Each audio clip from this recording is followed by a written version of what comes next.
प्रभु राम देव भगवान अल्लाह खुदा ईश आदि नाम एक ही शक्ति के हैं।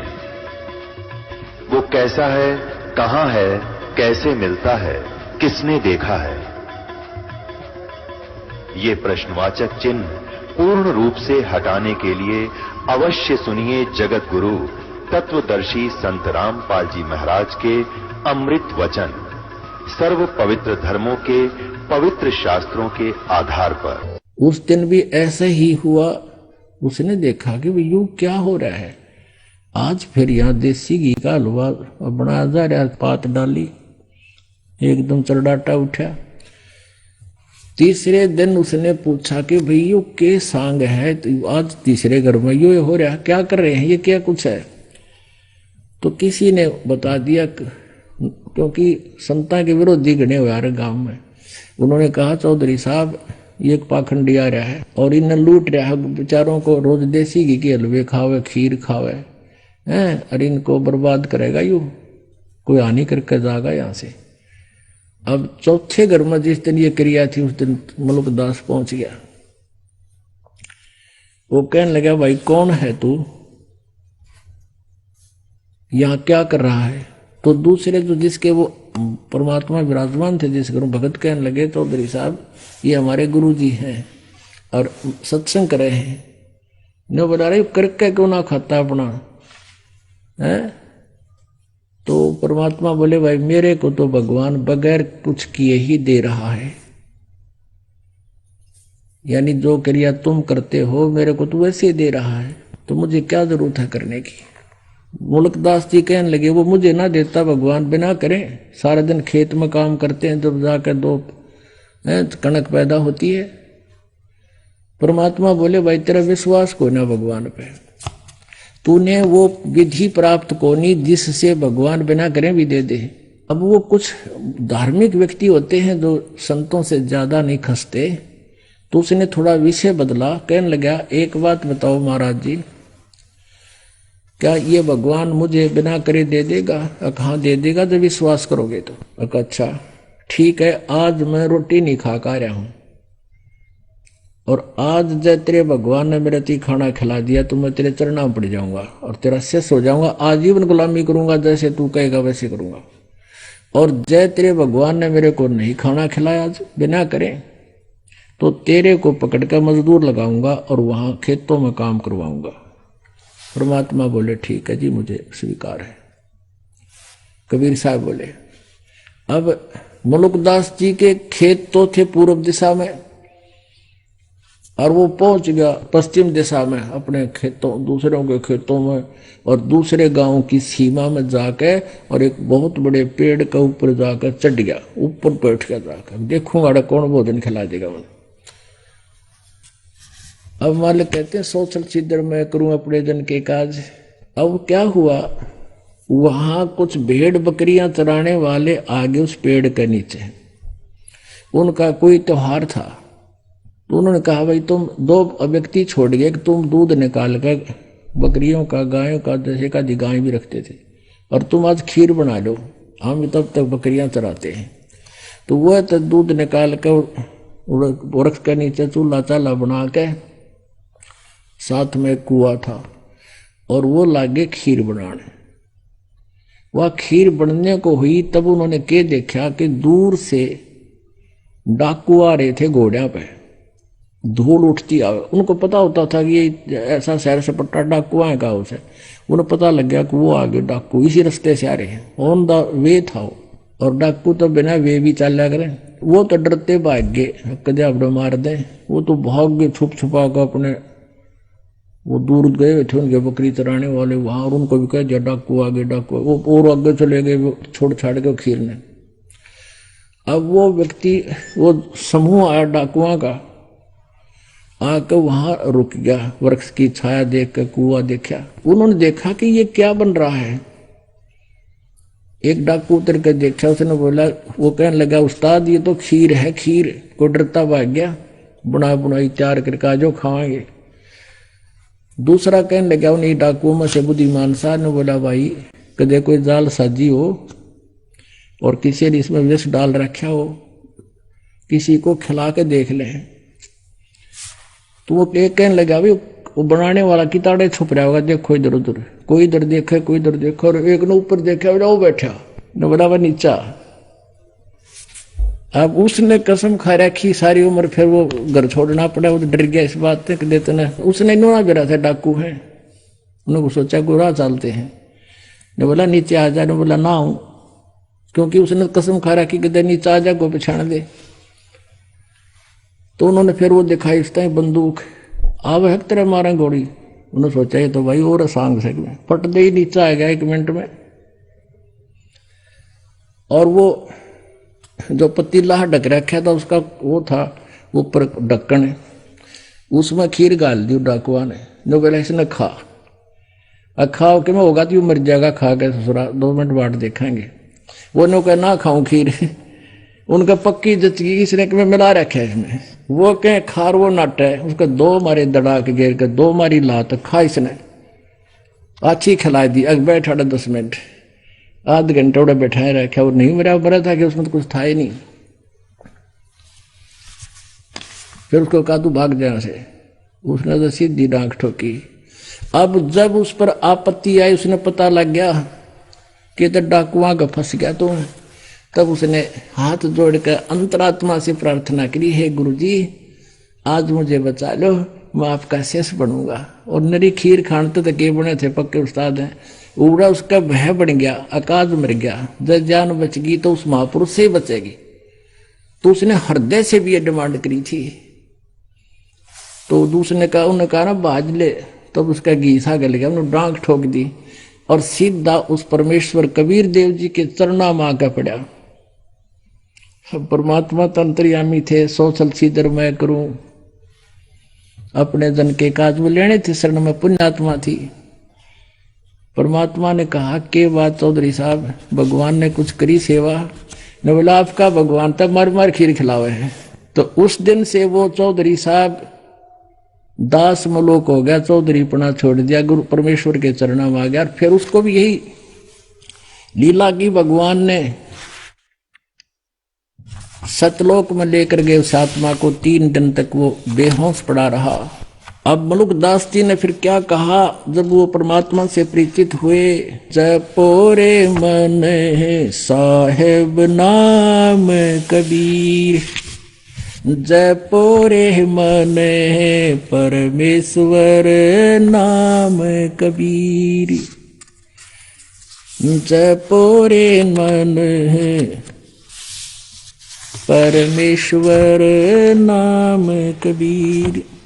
एक समय गुरु बंसी बजाई कालंद्री के तीर, एक समय गुरु बंसी बजाई कालंद्री के तीर, सुर नर मुनि जन थकत बहे वो रुक गया दरिया नीर, मन जपोरे मन साहेब नाम कबीर, जपोरे मन परमेश्वर नाम कबीर। कोई गाड़े कोई अग्न जलावे, तनिक न धरते धीर, कोई गाड़े कोई अग्न जलावे, तनिक न धरते धीर, 4 दाग से न्यारा सतगुरु अजरो अमर शरीर, मन जपोरे मन साहेब नाम कबीर। दास मलूक सलूक कहते हैं, खोजो खसम कबीर, जपोरे मन साहेब नाम कबीर। अब वो मुल्कदास जी कहता है कि आप जब ज्ञान से परिचित हो गया तब कहा करते थे कि तुम्हारे श्री कृष्ण जी, तो तुम कहते हो बंसी बजाते थे, जब गायें गुएं आ जाती थी उसके आसपास से, और हमारे कबीर परमात्मा ने जो बंसी बजाई थी, कहते हैं उस यमुना नदी का जल भी रुक गया था मालिक की वो वाणी सुनने के लिए, और ऊपर से देवता लोग भी आकर के खड़े हो गए थे। वो समर्थ परमात्मा है, क्योंकि जैसा कोई साहब है, जैसे एक मंत्री भी साहब कहलाता स्टेट का, मुख्यमंत्री भी साहब है। अब उनके मिलते जुलते से लक्षण होते हैं शक्तियों के, लेकिन जो प्रधानमंत्री साहब में जो लक्षण है, जिसका आगे मुख्यमंत्री भी करबद्ध खड़ा हो जाता नतमस्तक होके, तो वो समर्थ शक्ति है कबीर जी।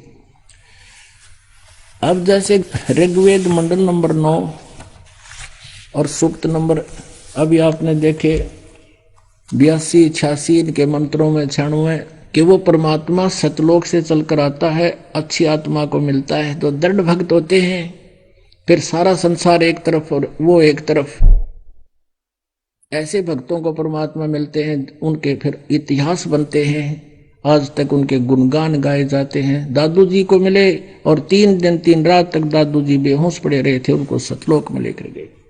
जब वापस आए थे तो उन्होंने क्या महिमा गाई कबीर परमेश्वर की। तो परमात्मा देखो वेद बतावे, गीता जी बतावे, पवित्र वेद ये सभी पवित्र सदग्रंथ बता रहे हैं, और आंखों देखा संत बता रहे हैं, तो सबकी मिलकर एक सुर हो गया, तो भगवान पहचानने में देर नहीं। अब दादू साहब जी क्या कहते हैं, जब वो परमात्मा से परिचित हुए, जिन मुझको निज नाम दिया सोए सतगुरु हमार, दादू दूसरा कोई नहीं वो कबीर सिरजनहारे, जो जो शरण कबीर के वो तिरगे अंत अपारे, दादू गुण के ता कहूँ भाई कहते न आवे पारे। जो जो शरण कबीर के वो पार हो गए अनंत अपार।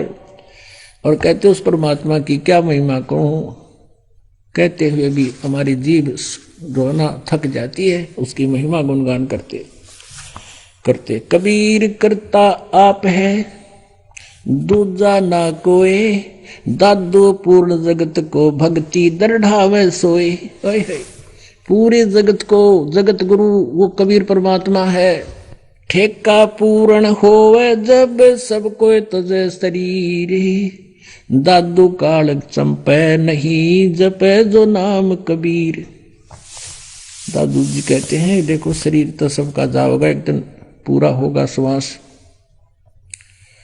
लेकिन जो परमात्मा की शरण में है, परमेश्वर का बताया हुआ नाम जाप करते हैं, उनके निकट काल नहीं आ सकता। जम जो राजा से डरे मिटे कर्म के लेख, अदली असल कबीर हैं ये कुल के सतगुरु एक। मासा घटे न तिल बधे विद ना लिखे जो लेख, सच्चा सतगुरु भेंट करे ऊपर मारे मेघ। ये गरीबदास जी बता रहे हैं। अनंत कोट ब्रह्मांड का एक रति नहीं भारे, सतगुरु पुरुष कबीर हैं ये कुल के सिरजनहार। उन महापुरुषों को जिनको भगवान मिला, उन्होंने उनका ठोक कर गवाही दी, अपने एफिडेविट दे दिए अपनी अमृतवाणियों में। जम जोरा, जम माने काल, यम जोरा माने मौत। काल डरे करतार से जय जय जय जगदीश, जोरा जोड़ी झाड़ता पगरज डारे शीश। गरीबदास जी कहते हैं यू काल डरे करतार से, कबीर परमेश्वर से, और हाथ जोड़ कर कहता जय जय जय जगदीश। और ये जोरा माने मृत्यु, जोरा जोड़ी झाड़ता, जोड़ी माने जूते परमेश्वर कबीर जी के, या मौत तक जूते झाड़ती है, नौकर है उसकी।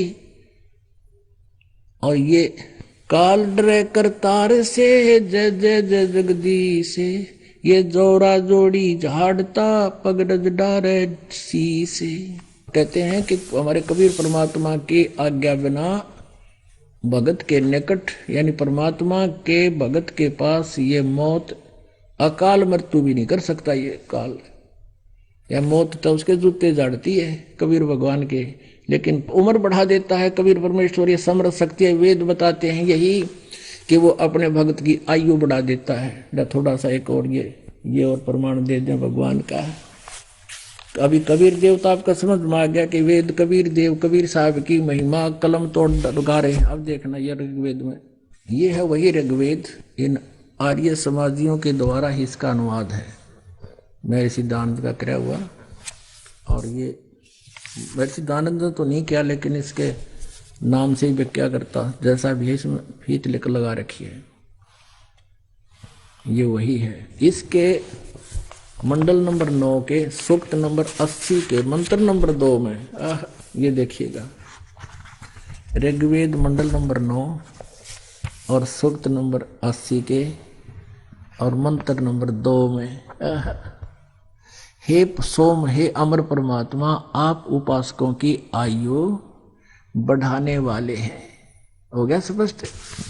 हे परमात्मा, आप उपासकों की आयु बढ़ाने वाले हैं, के बढ़ाने वाले। और ऋग्वेद मंडल नंबर 10 सूक्त नंबर 161 के मंत्र 2 में भी यही प्रमाण है।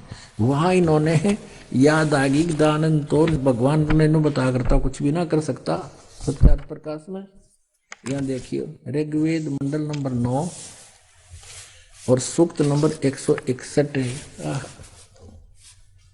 ये सूक्त नंबर 161 है और इसका मंत्र नंबर 2, यदि रोगी नष्ट जीवन शक्ति वाला हो गया है, यदि अथवा सीमा से परे चला गया हो, यदि मृत्यु के समीप पहुंच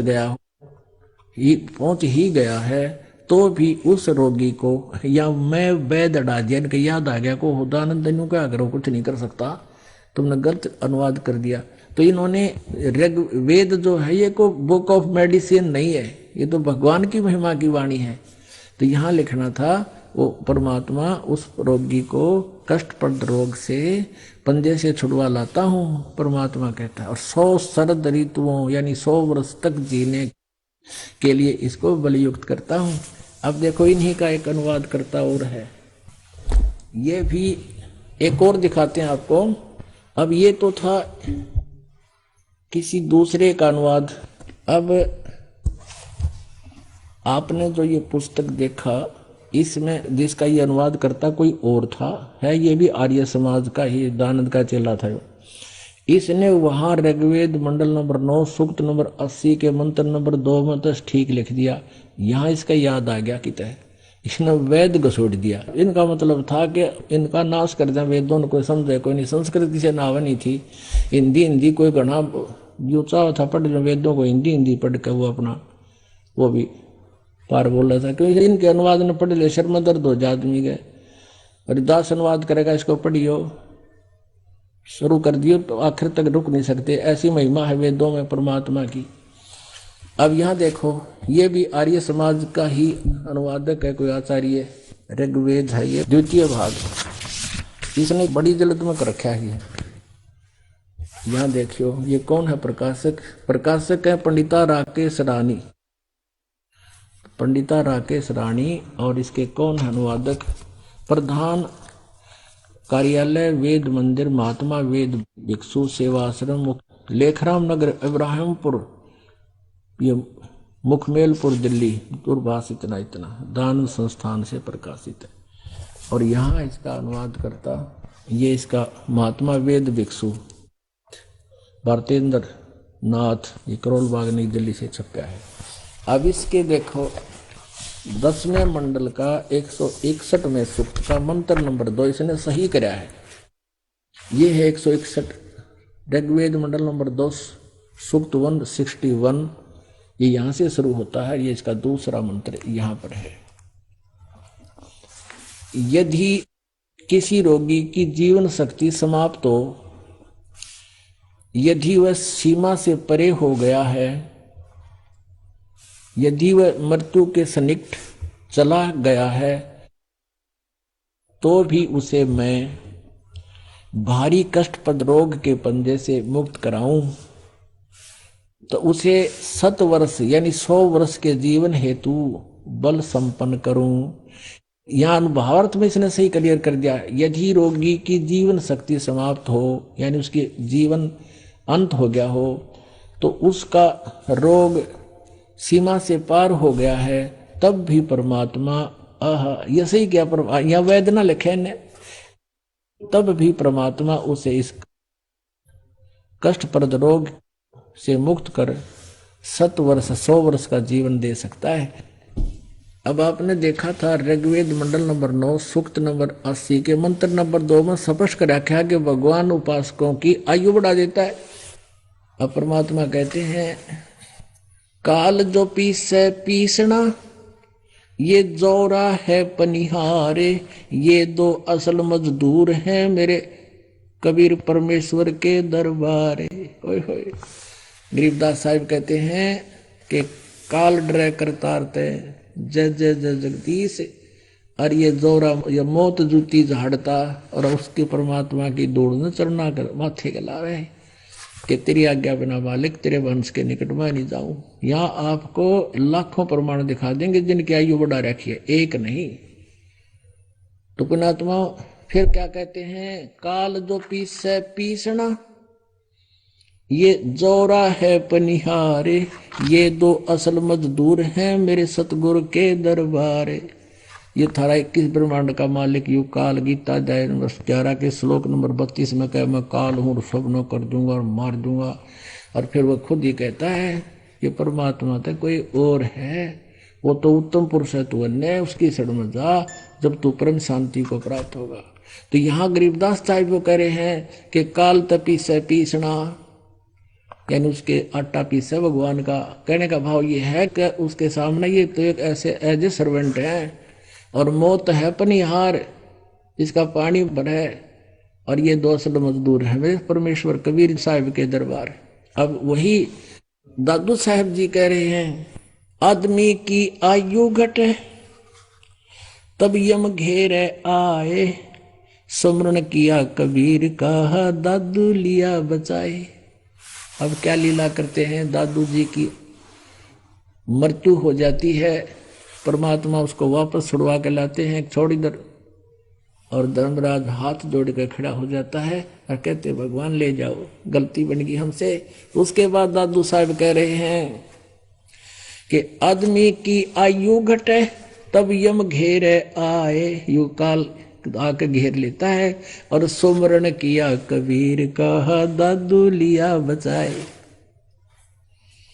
मेट दिया अपराध सब आ मिले छन माही, दादू संग ले चले हे कबीर चरण की छाही। कि जो ही मैंने याद किया एक क्षण में पहुंचूंगा, क्षण एक में बिजली जैसी गति से परमात्मा आकर अपने नेक आत्मा को मिलते हैं, ये वेद प्रमाण देते हैं। और साथ में ये महापुरुष जिन नेक आत्माओं को परमात्मा मिले हैं उन्होंने ये प्रमाणित किया है। मेट दिए अपराध सब, सब पापों का नाश कर दिया मेरों का गीत, ये कह रहे हैं दादू साहब कहते हैं। और आन मिले क्षण माह, एक क्षण में सेकंड के कुछ हिस्से में परमात्मा आ जाते ना, तो काल खा जावा मना। सेवक देव निज चरण का दादू अपना जाने, बिरंगी सत कबीर ने हम कर लिया आप समान। दादू अंतर्गत सदा छन छन सुमरन ध्याने, वारू नाम कबीर पर पल पल मेरे प्राणे। सुन सुन साख कबीरी की यू काल नवावे माथे, दन दन तीनों लोक में है दादू जोड़े हाथ। के सुन सुन साख कबीर की, कबीर परमेश्वर की समर्थता की महिमा को सुनकर, साख को उसकी वास्तविकता को सुनकर कहते परमात्मा की महिमा जहां चर्चा होती है यू काल भी नतमस्तक हो जाता है। सही सत कह रहे हैं। और धन धन तीनों लोक में दादू जोड़ा हाथ। सुन सुन साख कबीर की काल नवावे माथे, वो माथा नीचा कर लेता है। और दन दन तीनों लोक में दादू जोड़े हाथ। अब क्या कहते हैं, केरी नाम कबीर का और विखम काल गजराज, दादू वजन प्रताप से यू भाजे सुनत आवाज। क्या बताते हैं, जैसे गीता जी अध्याय नंबर 15 के श्लोक नंबर 1 से लेकर 4 और 16 और 17 में स्पष्ट कर दिया कि ऊपर को जड़ वाला वो तो पूर्ण परमात्मा समझो जो सब संसार रूपी वृक्ष का पालन करता है। और 16-17 में कहा कि सरपुरुष और अक्षर पुरुष ये दो प्रभु हैं, इनके अंतर्गत जितने प्राणी हैं वो भी ये विनाशवान हैं, केवल जीवात्मा मरती नहीं। 17वें श्लोक में 15वें अध्याय गीता जी में कहा है कि उत्तम पुरुष तु अन्य उत्तम पुरुष मन पुरुषोत्तम, यानी वो श्रेष्ठ परमात्मा तो कोई इनसे भी और है। सरपुरुष ये गीता ज्ञान दाता है, अक्षर पुरुष ये सातसंग ब्रह्मांड का स्वामी है, ये सरपुरुष केवल 21 ब्रह्मांड का स्वामी है, प्रभु है। और परम अक्षर पुरुष, परम अक्षर ब्रह्म, वो असंख्य ब्रह्मांड का कंट्रोलर है, ओवरऑल कंट्रोलर है इन सब के ऊपर। सरपुरुष और अक्षर पुरुष पर भी वो कंट्रोलर है। अब जैसे और बताया है, वही तीनों लोकों में प्रवेश करके सबका धारण पोषण करता वही परमात्मा है। अब 15वें अध्याय के 18वें श्लोक में यू गीता ज्ञान दाता अपनी सतिथि बताओ है कि मैं तो लोक वेद के आधार से प्रभु पुरुषोत्तम कहलाता हूँ, प्रसिद्ध हो रहा हूँ। कारण क्या है कि मेरे अंतर्गत 21 ब्रह्मांड में जितने भी ये स्थूल शरीरधारी प्राणी है चाहे आत्मा है, उनसे मैं श्रेष्ठ हूँ, उनसे तगड़ा हूँ, इसलिए मैं पुरुषोत्तम पाक रहा हूँ। लेकिन पुरुषोत्तम तो कोई और है। अब यहाँ दादू साहब जी उसी का प्रमाण बता रहे हैं कि केरी नाम कबीर का और विखम काल गजराज, दादू भजन प्रताप से यो भाग्य सुनत आवाज। अब जैसे क्या बता रहे हैं कि जैसे हाथियों का भी गजराज माने हाथियों में भी तगड़ा सबसे शक्तिशाली, उनका भी सरदार मुखिया जो हाथी होता है, ये समझो यू काल है। यानी वन्य के अन्य प्राणियों से हाथी घना तगड़ा होता है, दिल डौल विशाल काय होता है, उसके सामने अन्य प्राणी कुछ भी नहीं होते। कहते ऐसा तो समझो इसने काल ने, हाथी तो। और कबीर परमेश्वर की शक्ति समझो यो केरी यानी बब्बर शेर, और बब्बर शेर दहाड़ देना एक बार की तो दहाड़ लगा दे, हाथी लीद कर देता है, इतना भयभीत हो जाता है, मुंडी छुपा कर भाग लेता है, दूर जाकर डटते हैं। तो यहाँ क्या बताते हैं, जैसे वो गीता अध्याय नंबर 15 के श्लोक 18 में यू खुद कह रहा है, भाई मैं तो प्रभु इसलिए पाक गया, मेरे अंतर्गत जितने भी प्राणी उन तो तगड़ा हूं मैं, लेकिन पुरुषोत्तम तो कोई और है। वही दादू साहब कह रहे हैं, केरी नाम कबीर का और विखम काल गजराज। गजराज हाथियों का राजा समझो, ये भी छोटा नहीं है, थोड़ी पावर नहीं है। जैसे हाथी भी बहुत तगड़ा होता है अपने सब जंगल में, लेकिन शेर के सामने उसकी भी टट्टी निकल जाती है। तो ऐसा समझो कि परमेश्वर कबीर जी को समझो बब्बर शेर, और ये तुम्हारा ये काल समझो एक हाथी। ये खुद कहता है मैं इन तो तगड़ा हूं, इसलिए पुरुषोत्तम प्रसिद्ध हो रहा हूं। लोकवेद माने कहा सुना, यानी दंत कथा से। फिर क्या बताते हैं, पल एक नाम कबीर का दादू मन चितलाए, हस्ती के असवार को ये स्वान काल नहीं खावे। अब देखो कैसे उपमा दे रहे हैं महात्मा दादू साहब जी, आदरणीय दादू साहब जी कैसे उपमा दे रहे हैं। अब तो यहां उपमा दे दी कि काल को तो समझो हाथी और परमात्मा को समझो बब्बर शेर। अब क्या बता रहे हैं कि काल को तो समझो कुत्ता और तुम बैठ गए हाथी पे, यानी परमात्मा कबीर जी की शरण को समझ। अब ये उदाहरण है कि तुम हाथी पर बैठ गए परमात्मा कबीर जी की शरण माने से, और हाथी कहीं गांव में चला जाता है तो गांव के सारे कुत्ते उसको चौड़ते भो भो भो भो, और करें 50 फुट दूर निकट नहीं आ सकते। उनको पता है अगर एक भी मार दिया 7 मरेंगे। तो कहने का भाव ये है, दादू साहब कह रहे हैं कि आज तुम इतने सुरक्षित हो गए कबीर साहब की शरण में जैसे तुम हाथी पर बैठ गए हो, और काल समझो कुत्ता है, वो भौंकता रहेगा, घुर घुर जरूर करेगा क्योंकि इसकी आदत से है। लेकिन जब तुम डरते तो पड़ गए तो यू खावेगा, यानी हाथी तो उतर गए थे और ऊपर बैठे रहे, तो इसकी रीत से बाहर हो गए तुम, इसकी पहुंच से बाहर हो। अब पल एक नाम कबीर का दादू मन चितलाए, हाथी के असवार को ये स्वान काल नहीं खावे। सुमरत नाम कबीर का कटे काल की पीरी, दादू दिन दिन ऊंचा होए परमानंद सुख सीरी। दादू नाम कबीर की जय कोई लेवे ओटे, तिनको कभी लागे नहीं ये काल वज्र की चोटे। ये काल वज्र मारा है। जैसे पोलैंड देश का पूरा मंत्रिमंडल, जिसमें 96 मंत्री थे, 95 थे, कितने थे, वो सारे एक जाज में जा रहे थे। किसी ने रोण जावे थे, किसी का शोक व्यक्त कर, आप मर गए। अब ये इसका वज्र मार दिया इसने, काल ने एक चोट मार दी, खराब कर दिया, वो जहाज सारे मर गए इकट्ठे। और भी जगह जगह एक्सीडेंट होते हैं। कहते हैं दादू नाम कबीर की जय कोई लेवे ओटे, तिनको कबू लागे नहीं वो काल वज्र की चोटे।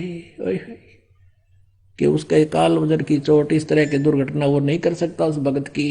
जब सच्चे बनते हैं, सच्चे जलते हैं, यानी उसकी रह हाथी पे है, नीचे पड़ गया तो खावेगा, वही काल है तो उसका स्वभाव है।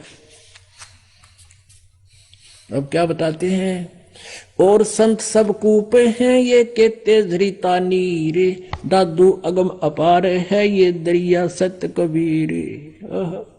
कहते हैं अन्य संतों को भी तुम कहते हो उस संत ने ऐसा लाभ दे दिया, उस भगवान कृष्ण ने ऐसा लाभ दे दिया। कहते हैं और संत सब कूप हैं, ये समझो वो कुएं हैं। और कहते जरिता नीर, कुछ एक ऐसे जो झरने छोटे मोटे बह रहे हैं, जरीता यानी झड़का पानी झर झर कर निकल रहा है। और दादू अगम अपार है ये दरिया सत्य कबीर, यानी कबीर जी की समर्थता बता रहे हैं कि कबीर साहब को तो दरिया समझो, दरिया। और जो छोटे मोटे भगवान के तुम गुण गाओ हो, किसी को कुआ समझ लो, और रामकृष्ण और निशा ब्रह्म ने सरपुरुष निशा समझ लो, दरिता नीर झरना झरना की तो थोड़े टुकड़े में गए, थोड़ी राहत दे दे। और कबीर साहब को समझो दरिया, जिसमें नहर भी निकाल लो और नहा भी लो और खेती भी कर लो, फिर भी पर्याप्त जल रहता है। अब ही तेरी सब मिटाए ये जन्म मरण की पीरे। जन्म मृत्यु सदा के लिए वो भक्ति, इस परमेश्वर कबीर जी की भक्ति करने से सदा के लिए मोक्ष हो जाता, फिर लौट कर संसार में नहीं आते। जन्म मृत्यु नष्ट हो जाती, सदा के लिए समाप्त हो जाती है। और गीता ज्ञानदाता कहता अर्जुन तेरे और मेरे सदा जन्म मृत्यु रहेंगे और आगे मरांगे, पहले भी मरते थे। अब ही तेरी सब मिटाए ये जन्म मरण की पीड़े, श्वास उश्वास सुमर ले तू दादू नाम कबीर। वो मंत्र है सांस उश्वास से सिमरन का, सतनाम सुमर ले, श्वास उश्वास सुमर ले दादू सतनाम कबीर, यानी कबीर जी का दिया हुआ जो सतनाम है। कोई सरगुण में रीत रहा कोई निर्गुण ठहरावे, दादू गति कबीरी की मोह पे कही न जाए। कोई तो सरगुण कह है, कोई निर्गुण कह रहा है। निर्गुण तो ये न्यू बताओ है, भगवान निराकार दिखता है कोई ना, और ये गलत डेफिनेशन करें। और सरगुण बताते हैं ये संसार ही उसका सरगुण रूप है, ये ब्रह्मांड है और ग्रह पर चांद सूरज ये उसका साकार रूप है। कहते कोई सरगुण में रीत रहा कोई निर्गुण में रीत रहा, कोई सरगुण ठहरावे, दादू गति कबीर की वह मोह पे कही न जाए, वो कोई और है। दादू नाम कबीर का सुन के कांपे काले। ओए होए, कहते दादू साहब कह रहे हैं कबीर परमेश्वर का नाम सुन के भी ये काल ऐसे थर थर कांपता, जैसे शेर की दहाड़ में हाथी लीद कर जाता है। कहते हैं दादू नाम कबीर का ये सुन के कांपे काले, नाम भरोसे नर चले है बाका ना होवे बाले। कितनी ठोक के समर्था दी उन महापुरुषों ने जिनको भगवान मिले, सतलोक से चलकर आए। कहते हैं जो नाम भरोसे, दादू नाम कबीर का सुन के कांपे काल, और नाम भरोसे नर चले, यानी दृढ़ रहे मालिक के नाम के ऊपर, इसको छोड़े नहीं पाले ने। फिर कहते हैं उसका बाल बांका भी काल नहीं कर सकता। जिन मोह को निज नाम दिया सोहे सतगुरु हमारे, दादू दूसरा कोई नहीं ये कबीर सिरजनहारे। पुणात्माओं, इस दौरान के सत्संग में ये कंसेप्ट क्लियर हो गया कि सभी सदग्रंथ बताते हैं कि कबीर इज गॉड, वो कैसी लीला करता है। वो अपने तीसरे मुक्ति धाम में सतलोक में रहता है, वहां से गति करके आता है। और खुद परमात्मा कहते हैं सतलोक से हम चल आए काटन काल की फांसी, अवगत से ही चल आए मेरा कोई भेद मुरहम ना पाया। काशी शहर जल विच डेरा तहां दुल्हाए न पाया। और कहते हैं परमात्मा काशी शहर जल में डेरा तहां दुल्हाए न पाया। मात पिता मेरे कोई नाही ना मेरे घर दासी, दुल्हे का सुत आन कहाया यो जगत करे मेरी आसी। कहते हैं मेरे ना मात पिता ना मेरा कोई पत्नी, मैं तो सतलोक से चल कर आया था और वहां जंगल में उस कमल के फूल पर जल में डेरा डाला था। और ये कहते हैं जुलाहे का पुत्र आण कब आया यो जगत करे मेरी हंसी।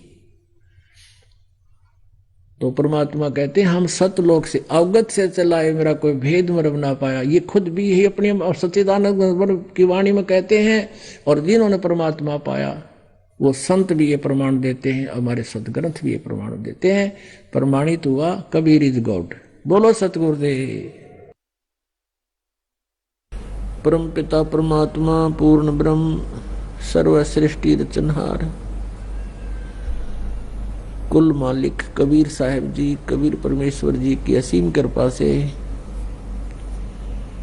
आप जी सत्संग सुनने के लिए उपस्थित हुए। सत्संग से हमें जानकारी होती है कि हम मनुष्य जीवन प्राप्त करके क्या कार्य कर रहे हैं, क्या करना चाहिए, हमारा यह उद्देश्य क्या है जन्मने और मरने का, हम यहाँ कितनी भयंकर यातनाएं सहन कर रहे हैं, कितने हमारे ऊपर कष्ट आते हैं, कितनी आपत्तियां आती हैं, आपदाएं आती हैं, प्राकृतिक आपदाएं भी आती हैं, और हम यहाँ किस कारण से रह रहे हैं, इसकी जानकारी सत्संग से होती है। और सत्संग केवल कबीर परमेश्वर जी ने ही आके बताया है, सुनाया है। परमेश्वर कबीर जी के अतिरिक्त किसी के पास ये सत्संग नहीं था। और कबीर परमेश्वर ने जो ये सत्संग अर्थात ये तत्व ज्ञान स्वयं आकर के बोला था और फिर वो लिपिबद्ध किया गया, जिसको सूक्ष्म वेद कहते हैं, जिसको सच्चिदानंद घन ब्रह्म की वाणी कहते हैं, जिसको कबीर वाणी कहते हैं। उस कबीर वाणी के अंदर यह सत्संग है। और उसके अतिरिक्त जो सदग्रंथों के अंदर सदग्रंथ लिखा था, अन्य सदग्रंथों में सूक्ष्म वेद को छोड़कर, उसको हमारे गुरुजन समझ नहीं सके। जो तत्व ज्ञान उनके अंदर विद्यमान था, हमारे पवित्र हिंदू धर्म के जो गुरुजन थे, वो उन सदग्रंथों को ढंग से नहीं समझ पाए, जिस कारण से वे हमें सत्संग नहीं बता सके। सत्संग का अर्थ होता है सत्य का अनुसरण, सत्य ज्ञान की प्राप्ति, और फिर उसके अनुसार सब साधनाएं क्रियाएं हमारी हों तो हम सत्संग कर रहे हैं, सत्य का साथ कर रहे हैं। इसके अतिरिक्त हम सत्संग नहीं कर रहे, ना सुन रहे हैं और ना ही हम सत्संग सत्य के साथ चल रहे हैं, जिस कारण से हमारी यहाँ जन्म और मृत्यु की ये व्यवस्था समाप्त नहीं हुई है। और जब तक जन्म और मृत्यु रहेगी, जीव को शांति नहीं हो सकती। श्रीमद् भगवत गीता अध्याय नंबर 18 के श्लोक नंबर 62 में कहा कि अर्जुन, तू सर्वभाव से उस परमेश्वर की शरण में जा, उसी परमेश्वर की कृपा से तुझे सनातन परम धाम, परम शांति और सनातन परम धाम की प्राप्ति होगी। परम शांति। और अपनी शरण के बारे में कह रहा है कि यदि मेरी शरण में रहना है, गीता जी अध्याय नंबर 8 के श्लोक नंबर 5 और 7 में, मेरे में भाव वाला बन, मेरे में श्रद्धा रख, अन्य देवताओं की पूजा त्याग दे, केवल मेरी ही भक्ति कर, मुझ में मन वाला हो, मुझ में भावित रहेगा और मेरा ही सिमरण भी कर और युद्ध भी कर। मेरी शरण में रहने का ये कार्य है कि युद्ध भी करना पड़ेगा। तो युद्ध जहां होगा वहां शांति नाम की वस्तु नहीं। फिर कहता कि यदि तुझे परम शांति चाहिए तो उस परमेश्वर की शरण में जा, जिसकी कृपा से तो परम शांति को, सनातन परम धाम को प्राप्त होगा। अपने विषय में कहता गीता ज्ञानदाता अध्याय नंबर 2 के श्लोक 12 में, गीता अध्याय नंबर 4 के श्लोक 5 और 9 में, गीता अध्याय नंबर 11 के मंत्र 2 में कह रहा है कि मेरे और तेरे बहुत जन्म हो चुके हैं, तू नहीं जानता, मैं जानता हूं। इससे सिद्ध है कि गीता ज्ञान दाता भी जन्म और मृत्यु के दीर्घ रोग से ग्रस्त है, और जब तक जन्म मृत्यु है परम शांति नहीं हो सकती। इसीलिए श्रीमद् भगवत गीता अध्याय नंबर 15 के श्लोक नंबर 1 से 4 में यह स्पष्ट किया है कि उल्टा लटका हुआ संसार रूपी वृक्ष है। इसकी ऊपर को जो जड़ है वो तो समझो मूल मालिक है, पूर्ण ब्रह्म है, सच्चिदानंद घन ब्रह्म, जो सबका धारण पोषण करता है, सबका पालन करता है, और जिससे सब ब्रह्मांडों की उत्पत्ति हुई है। जैसे जड़ से ही यानी मूल से ही पेड़ को आहार प्राप्त होता है, और मूल के ही कारण पौधा पेड़ बनता है, फलता फूलता है। ऊपर को जड़ तो वो दिव्य परम पुरुष है, परम अक्षर ब्रह्म है, पूर्ण ब्रह्म है, और तीनों गुण रूपी नीचे को लटकी हुई शाखाएं हैं। बीच का जो पोर्शन रहेगा तना और मोटी डार और शाखाएं, तो इसके विषय में गीता ज्ञानदाता अल्पज्ञता सिद्ध करता है कि मुझे इसका पूर्ण ज्ञान नहीं है। गीता जी अध्याय नंबर 15 के श्लोक नंबर 2 में कहा है कि तीनों गुण रूपी शाखा है। फिर 3 में कहा कि ये इस संसार रूपी वृक्ष का जो इसकी जानकारी मैं नहीं रखता। यहां विचार काल में, विचार काल का अर्थ है कि जो तेरा मेरा गीता का डिस्कशन हो रहा है, विचार विमर्श चल रहा है, इसमें मैं नहीं बता पाऊंगा क्योंकि इसकी मुझे आदि और अंत का ज्ञान नहीं। इसलिए गीता जी अध्याय नंबर 4 के श्लोक नंबर 34 में कहा है कि तू सर्व उस तत्वदर्शी संतों के पास जाकर के उस परमात्मा ज्ञान को समझ। वो तत्वदर्शी संत तुझे उस परमात्मा के विषय में जानकारी देंगे और परम अक्षर ब्रह्म की पूरी डिटेल बताएंगे। जब वो तत्वदर्शी संत तुझे प्राप्त हो जा, गीता जी अध्याय नंबर 15 के श्लोक 3 और 4 में स्पष्ट किया है। उसके पश्चात उस तत्व ज्ञान रूपी शस्त्र के द्वारा इस अज्ञान रूपी अंधकार को काटकर, यानी तत्व ज्ञान को समझकर, उसके पश्चात परमेश्वर के उस परम पद की खोज करनी चाहिए, जहां जाने के बाद साधक फिर लौटकर संसार में नहीं आते।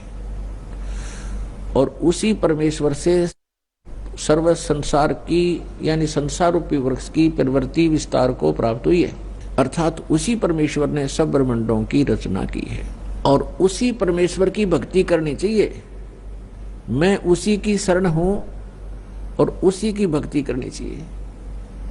गीता ज्ञानदाता कहता कि मैं भी उसी की शरण में हूं, उसी की भक्ति करता हूं। गीता अध्याय नंबर 18 के श्लोक नंबर 62 में तो कह रहा है कि तू सर्वभाव से उसकी शरण में जा, उसकी कृपा से तो परम शांति को और सनातन परम धाम को प्राप्त होगा। और गीता जी अध्याय नंबर 18 के श्लोक 63 में कहा कि ये गीता का गूढ़ से गूढ़ रहस्य, गुप्त से गुप्त ज्ञान तुझे सुना दिया। तू जैसा उचित समझे ऐसा कर ले। मेरी शरण में रहना है तो जन्म मृत्यु तेरी भी मेरी भी, और शांति नाम की चीज नहीं, क्योंकि युद्ध करना पड़ेगा। अब निर्णायक ज्ञान चल रहा है गीता जी में। 18वां अध्याय अंतिम अध्याय है। अंतिम ये श्लोक चल रहे हैं लगभग। 18वें अध्याय के 62वें श्लोक में स्पष्ट कर दिया कि तू अब उस परमेश्वर की शरण में जा जिसकी कृपा से तू परम शांति और सनातन परम धाम को प्राप्त होगा। और अपनी स्थिति बता दी कि मेरी और तेरे सदा जन्म मृत्यु रहेंगे यदि मेरी शरण में रहेगा तो। 18वें अध्याय के 63वें श्लोक में कहा कि तू फैसला कर ले, अब सोच ले तूने जो करना, मेरी शरण में रहना है या उस परमेश्वर की शरण में जाना है। उसकी शरण में जाना है तो तत्वदर्शी संतों से उसका ज्ञान प्राप्त कर, मैं नहीं जानता। और ये गुप्त से गुप्त गीता ज्ञान तुझे मैंने बता दिया, गुप्त से गुप्त। गीता जी के 18वें अध्याय के 64वें श्लोक में फिर गुप्त से गुप्त भेद और बता रहा हूं, जिसके विषय में मैं तुझे उसकी शरण में जाने को कह रहा हूं। वो परम अक्षर ब्रह्म मेरा भी इष्ट है, मेरा भी पूज्य देव है। यहां अनुवादकर्ताओं ने गड़बड़ी कर रखी है। इसमें लिख दिया कि तू मेरा प्रिय है, इसलिए गुप्त से गुप्त भेद और बताता हूं, फिर सुन।